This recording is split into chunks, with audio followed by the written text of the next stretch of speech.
I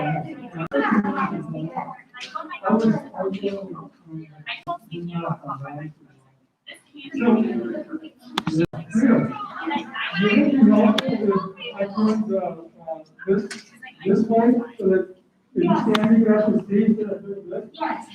Okay. Well, the other thing is that it kind of push things out of the way too. Yeah, I'm doing.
I have another shot that I'm going to be sharing.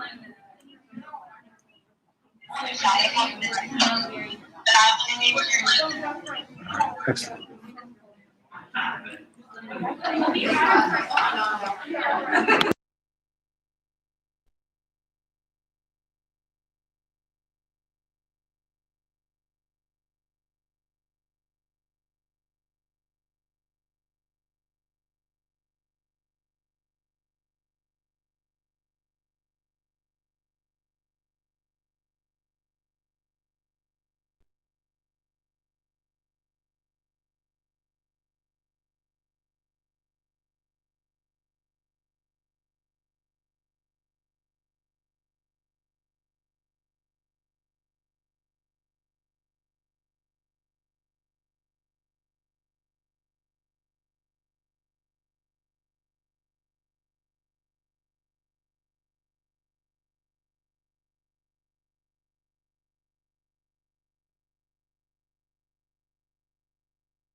You are now. Nobody will know that's you except for you. Well, 112 people are watching. Your face is just All of your fans, yes. it's literally at the camera.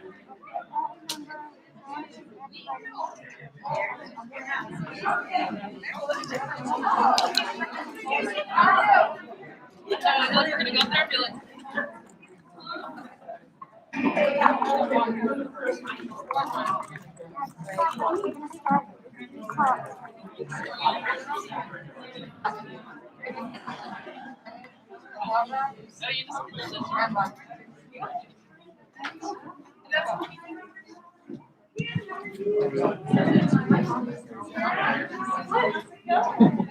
my feet is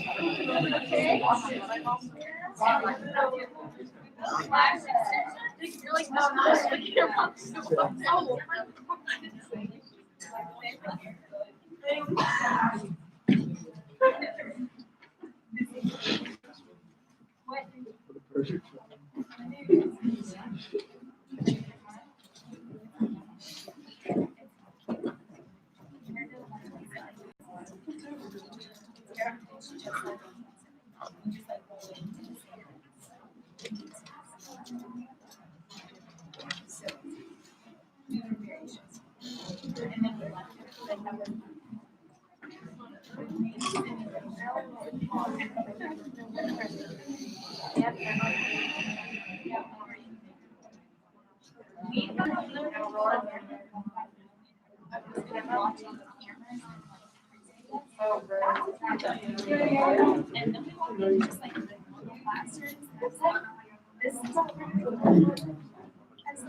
Good afternoon.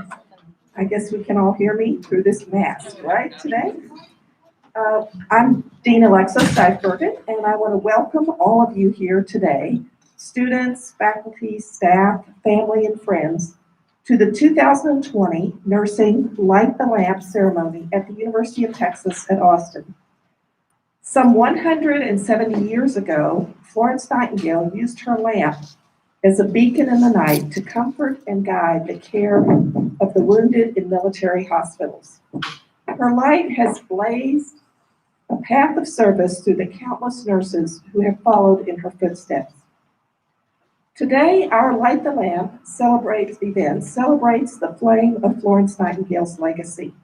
And I would like to take just a moment to reflect on the key themes of her legacy and how important each of those themes remains for us today. These themes are use of evidence. Now, 170 years ago, Florence Nightingale was talking about how important evidence-based practice is. We would call it research as well today. Ventilation, clean air, and the ability to access it. Certainly, we're very concerned about ventilation today, right? And the ability to access it as well. Personal and household cleanliness, patient observation, proper management of the environment, and advocacy. Most importantly, Florence Nightingale taught those first trained nurses. That's what they called them at that time. We call it education today. But she taught them the skills and habits of observation and assessment, including what and how to observe and how to report facts rather than opinions. And I know that you have all learned those skills as well. Today, we symbolically take up our own lanterns of compassionate, competent caring. And I want to emphasize that those two go together, compassion and competence, each in our own way to ensure that we are more brightly walk our own path of service to the world. Through humanistic, patient-centered care, let us be the keepers of that flame and emphasize a value that has been at the center of what we teach and practice at the University of Texas at Austin School of Nursing. You are our 10th group of students who will take an oath to provide compassionate care prior to the beginning of your clinical experience. You are the first group, however, to take the Nightingale Pledge to provide high quality and compassionate care. The lamp lighting ceremony formally recognizes a student's entry into the nursing profession. As part of today's ceremony, you will each receive a specially designed pin for nursing students that will serve as a visual reminder of your commitment as a nurse to provide competent and compassionate care. You will also receive a tea light as a symbol of the lamp and knowledge. By having the School of Nursing host today's Light the Lamp ceremony, I am reiterating to you two important messages. First, that competent, compassionate care is the hallmark of clinical practice. The skill and the knowledge, together with the compassion, are essential. Second, that we, as a School of Nursing, take great pride in having you represent Longhorn Nursing as you embark on your clinical experience. Make no mistake about it, I hear and others hear about how our students do out in the clinical settings, how they represent us as a school. I generally hear all great things, and I would like it to stay that way, okay? So I know you will follow in the footsteps of those who went before you. This event is not only a ceremony, but also a celebration, and a celebration of the high quality, skilled healthcare and service that you as Longhorn Nursing students provide to the community. We are pleased today to have one of our faculty members, Dr. Anna Todd, to provide the keynote for today's ceremony. Dr. Todd is a strong exemplar of the very intelligent and compassionate care that we are recognizing today. Dr. Todd?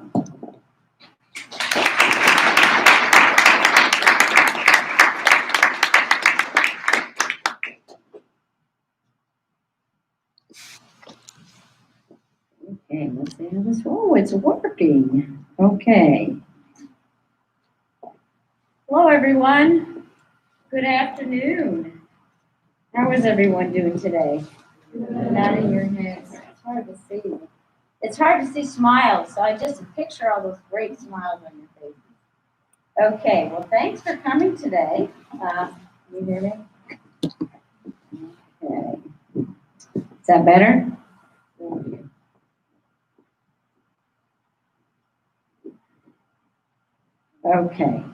Okay, so over the last couple of years, you've learned the theory of what it means to be a nurse. What does it mean to be a nurse? And now you're going to be able to provide that nursing care at the bedside and in the community. You'll be applying what we call the art and science of nursing. But today I'm going to focus on the art of nursing through compassionate care. The dictionary definition of compassion is as follows: sympathetic consciousness of others, distress together with a desire to alleviate it. So when I asked the majority of my 5 children to define compassionate/compassionate care, these were the following comments. Compassion is when you put yourself in the place of a person who's in need of help and take action to make it better. That was, at that time, my college-age political science major. It's not just sympathy. Compassion is when you feel empathetic towards your patient. You meet them where they are and then do something that will help them be independent. Compassionate care is when you notice that was the same daughter. Compassionate care is when you notice the gentleman who has been wearing the same dirty socks for a week in rehab, and you ask him if he wants a fresh pair of socks. That's my OT daughter. Compassion is walking around in someone else's shoes so that you can help them. That's my nurse daughter. Compassion is gentle, kind, sympathy. Compassionate care is when you take the time to engage in your patient. It's the little things you do. That's my son who's a lawyer. And then I chose not to interview my oldest son because he's a financial advisor and it just depends on his mood. So I didn't ask him, depending on what's happening on Wall Street. So for my small survey, I was able to get the sense that compassion can have slightly different meanings. But consistent is the notion that compassion is a sentiment that serves as a catalyst that fuels an action, a caring action, right? So it's not just a sentiment. We need to do something about it. Compassion and compassionate care is the core element of nursing, as Dean Steichbergen mentioned. In fact, compassion is so essential to nursing that the very first provision of the ANA Code of Ethics, who took ethics in here? Oh, yay, all of you, I had some of you. The Code of Ethics states, quote, the nurse practices with compassion and respect for the inherent dignity, worth, and unique attributes of every person. Okay. So what does compassion and compassionate care look like? Who's ever spent time or know anybody who has spent time in the hospital? Okay. Well, I can tell you from personal experience. As a patient for 2 back surgeries, I recall that most of the nurses would glide in the room with their very gloved hands, and at that time most of the time they weren't wearing masks at the time. Came in, what's your pain, on a scale of 1 to 10, what is your pain level? I got so tired, I wanted to say it's 4.6258. But there was no compassion. It was, I have to get these meds done, I need to get the skills done, but there wasn't the compassion. So there was one nurse, and she actually happened to be an instructor. And she actually came in and she pulled up the chair and she said, how are you? I hadn't heard those words. I thought I was going to, I said, what? You're talking to me? You're not talking at me? So, and she was willing to touch me. And I know you need to get permission because I taught ethics, okay? But she was willing to be present, okay? I was so grateful for her compassionate care that day. Why? Because she recognized that I was in need of support. She made good eye contact. She spoke to me, not at me. And she was reassuring and present. Just being there was a comfort. So that's an example of compassionate care. One of the other beautiful examples of compassionate care, and there's so many that I can think of, but one of them is when my friend who was a clinical nurse specialist, she's actually a blind nurse, but she wasn't blind, she was at UT getting her CNS. She's a certified nurse specialist in geriatrics. But she was taking care of a 90-year-old man who was admitted into the hospital. She did care management. And she received a call from his wife, who was also ill and was also hospitalized. But he was placed, they were both put on the same floor, but on different wings. The husband wanted so desperately to see his wife. They hadn't been separated for 65 years. And he was too weak to see her, even getting him in a wheelchair. So she got really creative. She went down to the ER. And she asked the ER nurses, she said, could I borrow a gurney? Could I bring the patient, put his wife on the gurney so the wife can be with her husband? At first, the nurses were like, are you kidding me? You're going to take this gurney out of the ER?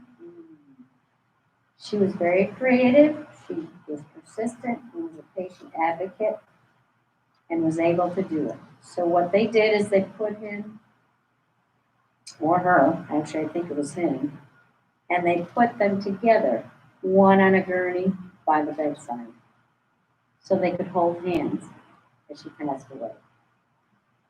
I mean, that is compassionate care.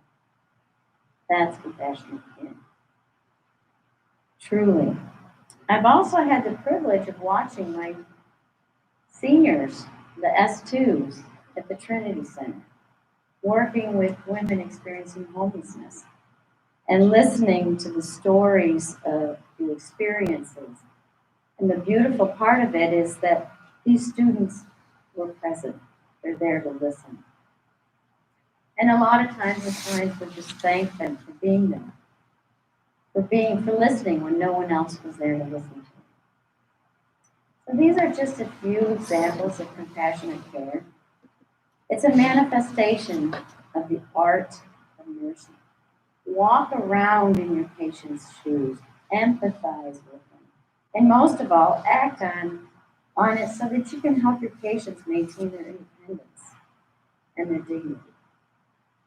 I'd like to add that while you're practicing compassion, you need to practice self-compassion.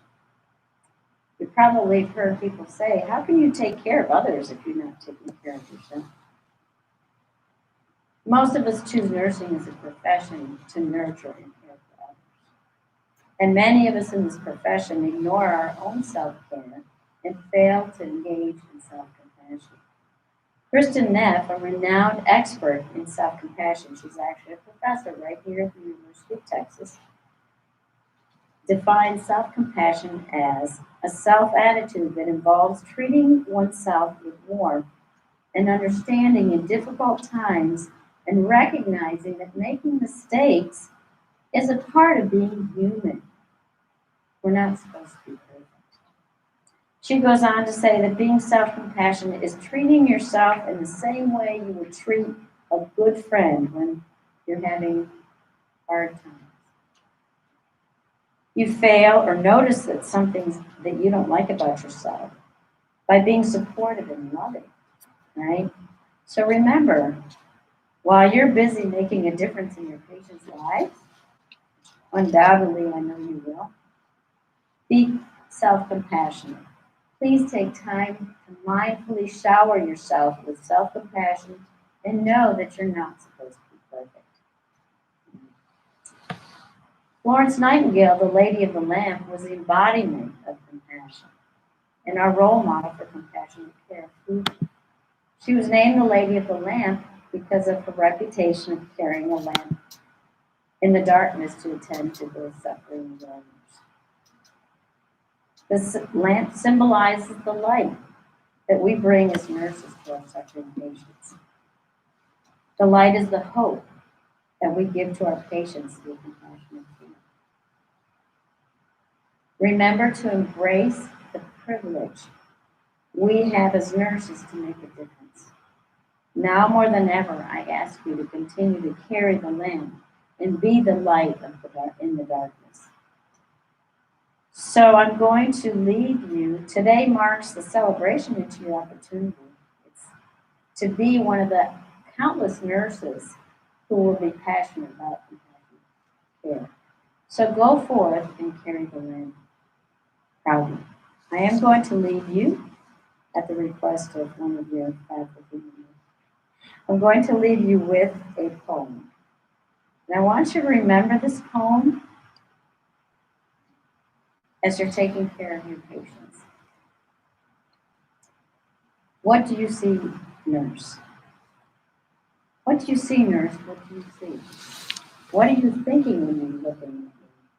A crabby old woman, not very wise, uncertain of habit with faraway eyes, who dribbles her food and makes no reply when you say in a loud voice, I do wish you tried, who seems not to notice the things that you do and forever is losing a stocking or shoe, who resisting or not lets you do as you will, with bathing and feeding the long day to fill. Is that what you're thinking? Is what you see. And open your eyes, nurse, you're not looking at me. I'll tell you who I am as I sit here so still, as I do your bidding, at your bidding, as I eat at your will. I'm a small child of 10 with a mother and a father, brothers and sisters who love one another. A young girl of 16 with wings on her feet, dreaming that soon now a lover she'll meet. A bride soon at 20, my heart gives a leap, remembering the vows that I promised to keep. Whoops, is this the disaster drill? Sorry. At 25 now, I had young of my own who need me to guide and a secure, happy home. A woman of 30, my young now grown fast, bound to each other with ties that should last. At 40, my young sons have grown and are gone, but my man's beside me to see I don't mourn. At 50, once more, babies play round my knee. Again, we know children, my loved one and me. Dark days are upon me, my husband is dead. I look at the future, I shudder with dread. For my young are all rearing young of their own, and I think of the years and the love that I've known. I'm now an old woman, and nature's cruel. 'Tis just to make old age look like a fool. The body it crumbles, grace and vigor depart. There's now a stone where I once had a heart. But inside this old carcass, a young girl still dwells. And now and again my battered heart swells. I remember the joys, I remember the pain, and I'm loving and living life over again. I think of the years all too few gone too fast, and accept the stark fact that nothing can last. So open your eyes, nurse, open and see, not a crabby old woman, look closer, see me.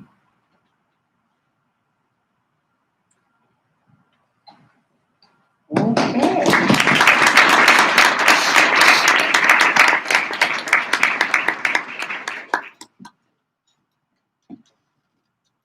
Thank you, Dr. Todd, for bringing back that poem.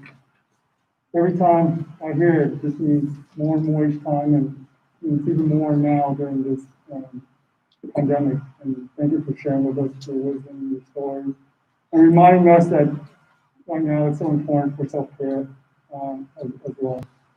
And hello, students. I just want to remind you, my name is Vin Nguyen. I'm the Assistant Dean for Student Services. As you know, I wear many hats, and so that, right now I get to play MC for the rest of your event. Congratulations on your milestone.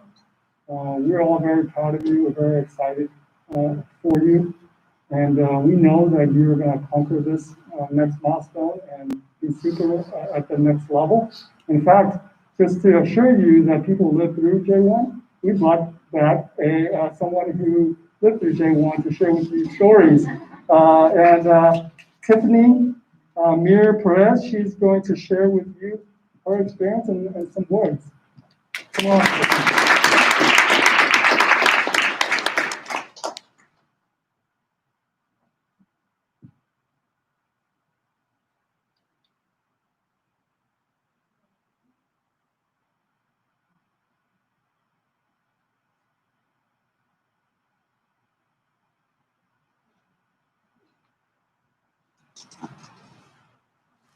Just at the lapel, just click it. Does the green light come on? Yes. Okay, you got it. Sorry about that. Good afternoon, family, friends, and loved ones. Welcome to the Fall 2020 Light the Lamp Pinning Ceremony. My name is Tiffany, and I'm currently a first semester senior at UT. I'm here today to share with you my experience when I was a J1 and help calm your nerves and provide some tidbits of wisdom I wish I had when I was in your position. First off, I want to congratulate all of you who are here today. Regardless if you were admitted directly as a freshman or later as a transfer student, you have earned and deserved the spot you sit in today. The work you have tackled, whether the fast-paced lectures of Intro to Patient-Centered Nursing Care or the endless nights studying for human physiology, has set the foundation for what nursing school will present in the upcoming semesters. Your journey has not been the easiest. On top of an already rigorous course load, many of you may be volunteers or essential workers in a pandemic that has not been seen in this country for the past 100 years. Your ability to persevere not only physically and socially, but mentally has shaped you to be some of the most resilient students the School of Nursing has seen so far. During my first clinical experience, I was nervous, excited, but most of all, tired. The mornings were most definitely not my friend, and to this day are still not. As I followed my nurse around on the unit, I was eager to implement the skills I learned on someone besides Mr. and Mrs. Johnny Odell. One of the first patients I cared for was an elderly male who was admitted into the unit because he had sepsis, a bacterial infection in his bloodstream. He was tired and difficult to awake at any point during my shift. So I decided to go to the computer and pull up everything I expected my professor to quiz me over. When my instructor came by for my report, I was able to recite my patient's vital signs, medications they should be receiving during my shift, and why they were admitted to the hospital in the first place. But once it was time to enter the room, I could not even tell you what my patient's name was, if they had any family, or how they were feeling. It was only once I realized this that I had to actively change my approach to clinicals. Staying in the hospital is not just a place to fine-tune your medication administrations or your assessments, but your communication with others. You must constantly remind yourself to take the time to think about what they have been through. Acknowledge their feelings and show the empathy, kindness, and warmth that is always needed in life. They are someone's mother, father, brother, sister, friend, or spouse. And each one has a story that is inherently unique that deserves being listened to. As my instructor once told me, the details they disclose to you will be the juice that allows you to improve their overall well-being in a way objective measures cannot always do. From my time as a J1, I struggled with the idea of perfectionism and what I believed was expected from me by others, rather than what was actually expected. Frightening and stressful, I equated it to walking on a tightrope with no practice and no one holding their hand. It was daunting. I told myself that I was expected to continue and never fall, because I did not know what was waiting for me if I did. What I did not realize until later was I had an entire network of students, instructors, and other faculty acting as a safety net to catch me if I fall and encourage me to continue practicing. To this day, I still forget something on a head-to-toe assessment or why a certain intervention is being implemented for a patient, and that is okay. The instructors do not expect you to know everything. They are there to clear up any uncertainty and fine-tune your skills until you know what to do next time. And once that time comes when you know better, you do better, as Maya Angelou, the American poet and civil rights activist, once said. My biggest advice to you as you move forward is to never be afraid of being uncertain. Knowing your weaknesses and acknowledging them will be your strength. Have faith in yourself because you're more capable than you think. Have faith in your instructors and tell yourself, I got this. Stay happy, stay healthy, and hook 'em horns.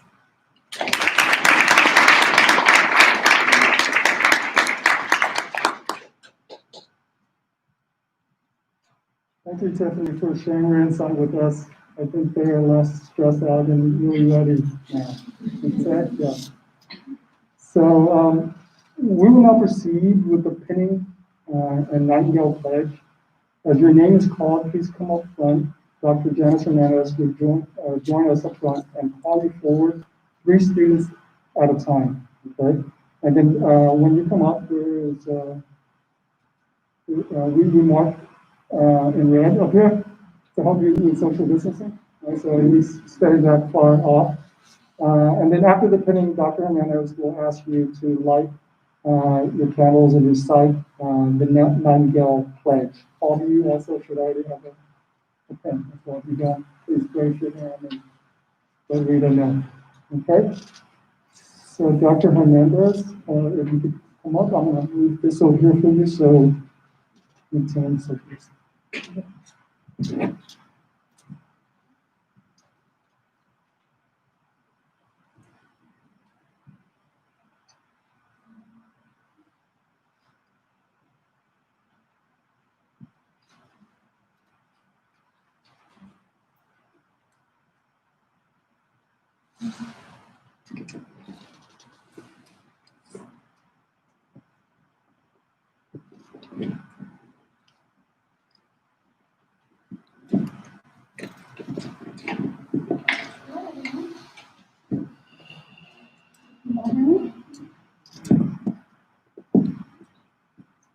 Can you hear me?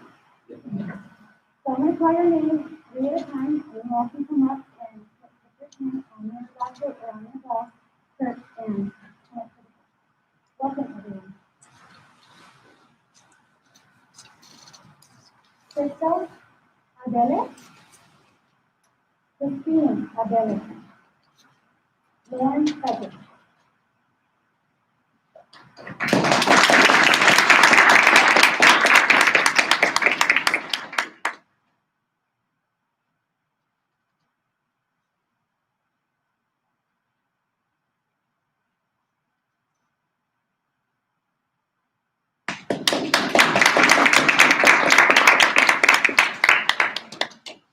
Caroline Burton, Meg Cartwright, Aurora Malone.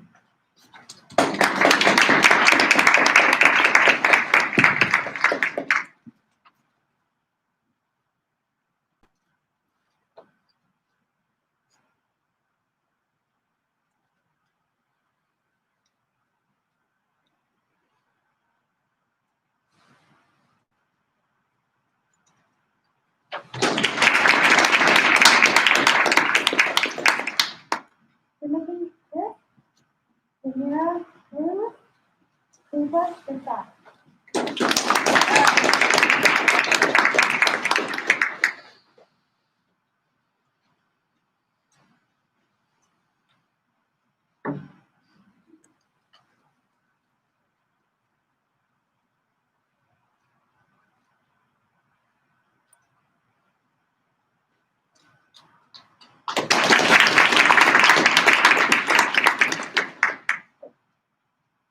Jeanette Silva Saragou, Seth Duron, Isabella Grace LaHaye.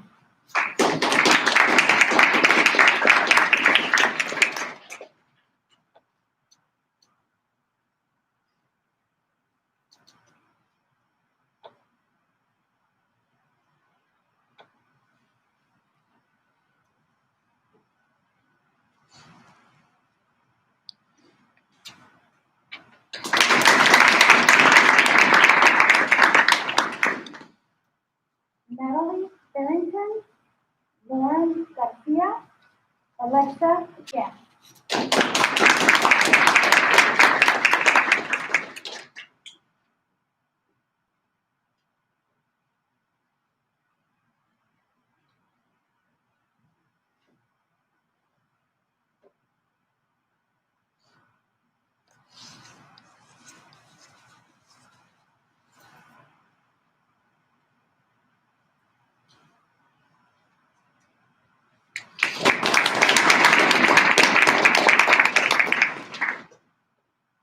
Lisa Gomez Faria, Kennedy Cook, Brianna Johnson.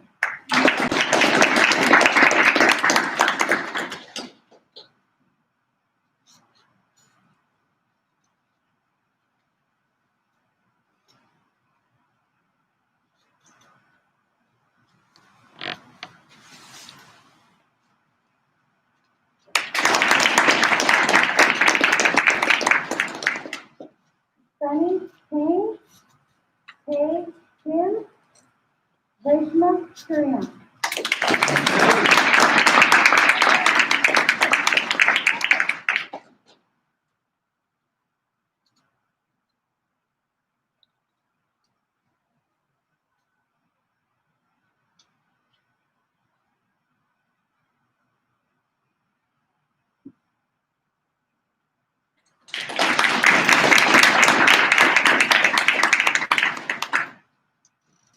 Jacob Lawrence, CJ Devon, and Paige Lindsay.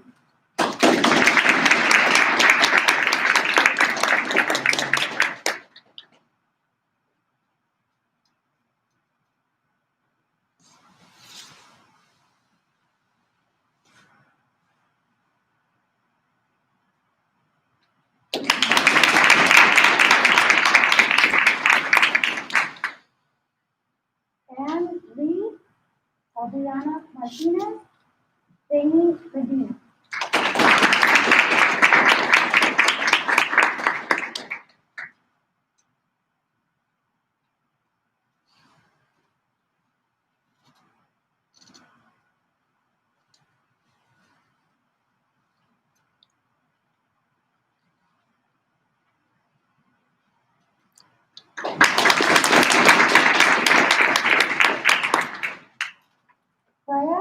Sandra Audrey Moore, Kayla Moore.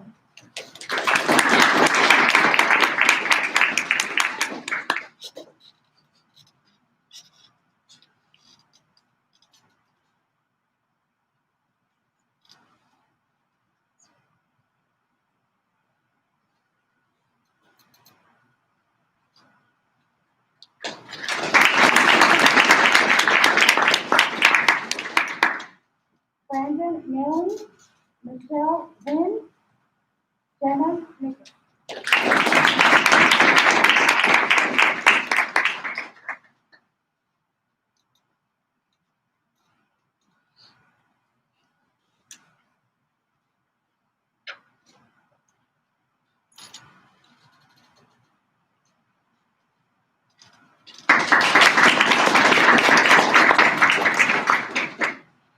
Holly H.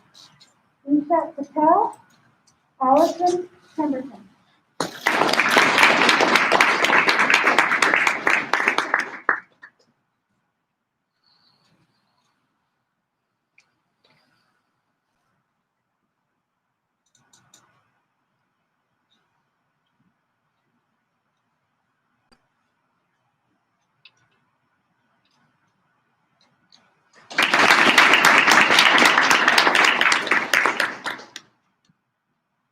Norma Perales, Taylor Perea, Tiffany Pham.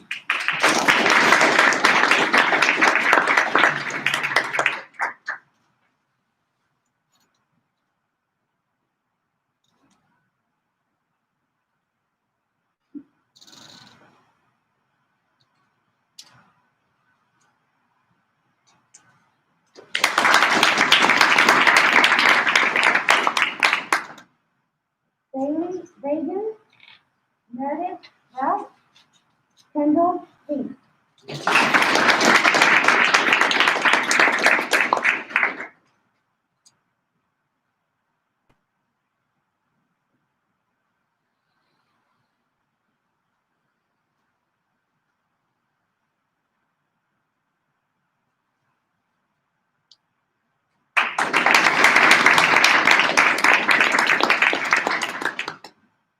Brooke Rennie, Fidelia Reynolds, Jordan Roby.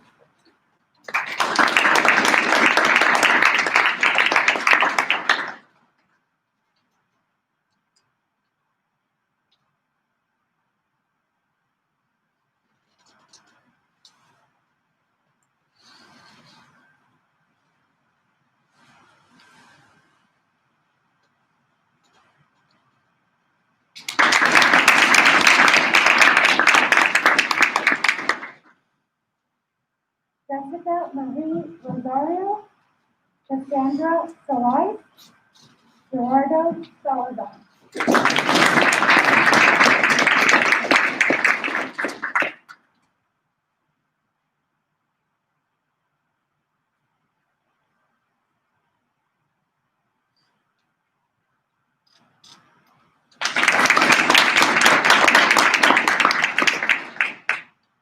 Priya Samuel, Mary Sy, Carly Sufka.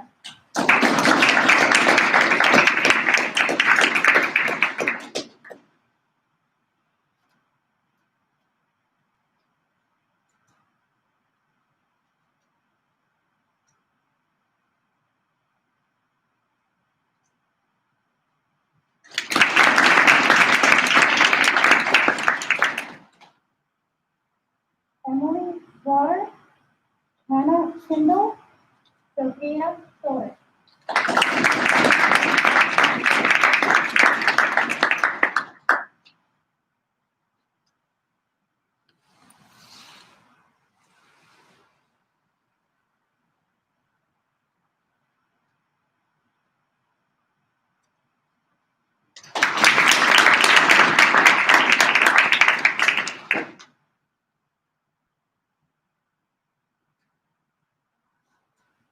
Now all together we will stage the Nightingale Pledge.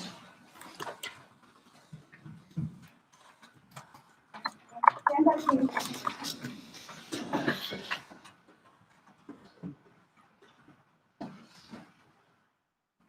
Live in the presence of this assembly to honorably practice my profession of nursing. I pledge to be the best nurse I can be by applying evidence-based practice, engaging in lifelong learning, collaborating with colleagues, and educating those in my care. I will do these things remembering quality patient care as my main priority. I pledge to communicate effectively with my patients and colleagues and to promote teamwork in order to provide optimal care. I pledge to always remember my patients are not just patients. They are people just like me. I pledge to be an advocate for my patients with multiple times their lives. I will practice patient and family-centered care, and I will make time to listen to my patients' fears and struggles.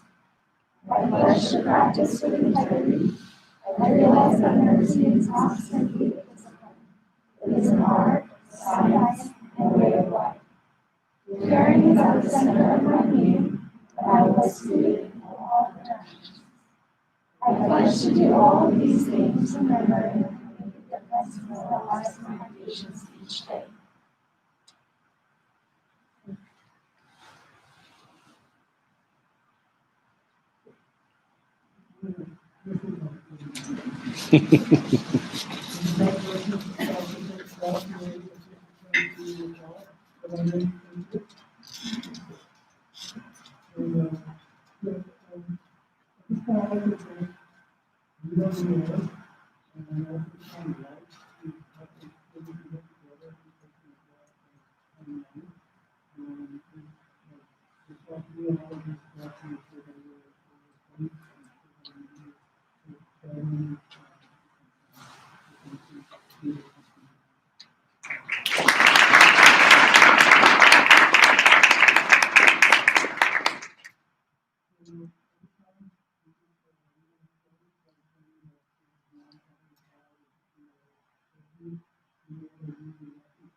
Thank you to my sister Kate, who let me practice my head-to-toe assessment on her, even though we both couldn't stop laughing, and who always tells me I look good in my burnt orange scrubs, even though she's an Aggie. She has always been the best example of what it looks like to be a compassionate and caring person. I would also like to give a huge thank you to my mom and dad, who have given me endless love and support in every aspect of my life. They continuously encourage me to pursue my dreams and never let me back down, even when things are challenging. I wouldn't be where I am today without them. Thank you to my friends, family, and loved ones who have supported and helped me get to where I am today. I love y'all. Y muchas gracias, mami y papi, por todo lo que hacen por mí. Estoy muy agradecida y los quiero mucho. Hi everybody, I just wanted to say thank you to my mom and my dad and my two amazing brothers and my amazing grandparents and all my family and friends for supporting me and for giving me the world. I wouldn't be here without you guys, and I'm very excited for these next few years in my life and this next chapter and to have you guys by my side through it all. So thank you guys so much, and welcome. I'm excited for this next step in my nursing education, working with patients in a clinical setting and seeing what being a nurse is really about. I'm ready to make the most of these experiences so that I can become a strong patient advocate and a caring nurse. I'm incredibly grateful for my family, for lovingly providing everything that I need to succeed, and also for the friends that I've made in nursing school who have encouraged and empowered me every step of the way. My name is Tae Kim. I just want to start by thanking my parents and all my friends who supported me for the past 2 years. This major of being a nurse has meant so much to me. I think being a nurse is all about compassion. It's all about care. So being able to do that in the future is the dream, and I'm just so thankful to be in this position and given this opportunity to pursue what I truly want to do. Thank you. Hi, my name is Kayla. I just want to come on here and say thank you to my mom, my sister, and my family for all the love and support they've shown me while I've been in nursing school. They have seen me go through the emotional roller coaster of nursing school, and they're still there to support me each and every day. And I know that they're going to continue to support me in the future, and for that, I am very grateful. So I just want to come on here and say thank you. So, thank you. Yes, I'd like to thank my grandmother, who's always been there for me, through thick and thin, no matter what. Next, I'd like to thank my beautiful, loving girlfriend, who always, stood by me, through everything. And lastly, I'd like to give a special shout out to all my nursing friends. Y'all know who you are, for always reminding me of every deadline that I forget, making sure I'm good, and, always being there for me as well. So, thank you very much. Hi, my name is Michelle Nguyen, and I'm a J1. I want to specifically thank my parents, my mom and dad, for being so supportive of me throughout this career choice that I've chosen. I know it's not easy for me to be far away from home, but I'm so grateful that they're supportive of me coming up here to Austin to study into a career that I am passionate about. And I hope in the future that I can show the same support and the same passion for my patients who are going through whatever they're going through. Hi, I just want to come on here and say how thankful I am for my parents and my family, especially my mom and my sister, my tia, and my grandma. Y'all are my biggest support system. I wouldn't be here without y'all. So thank you for constantly motivating me and being there for me through all the difficult times that I've been through. I literally couldn't be here without you. So thank you, everybody. I love you and I miss you and I can't wait to see you. Hi, my name is Kendall Reese, and I just wanted to take some time to thank both of my parents, my sister, and my grandparents for always supporting me throughout all the years I've been in school. They've always been there to laugh with me, cry with me, support me the whole way, and I'm just so very thankful to have them and continue to have them while I start my nursing career officially. Thank you, guys. Hi everybody, my name is Brooke. I just want to thank my friends and family and anybody else that has helped me or invested in my education so far. I am incredibly honored and excited to be joining such a compassionate and loving community of nurses. I can't wait to be a nurse. I will be pursuing grad school and I hope to make a difference in women's health.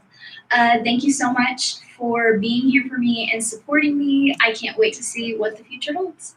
I want to thank God, my parents, and my siblings for inspiring me to do nursing and for pushing me and just being a source of inspiration. I think nursing is such a selfless career, and I want to positively impact people and their health by serving the community. I think love, patience, and compassion encompass what it means to be a good nurse, and I can't wait to see what the future holds for me and for how I will serve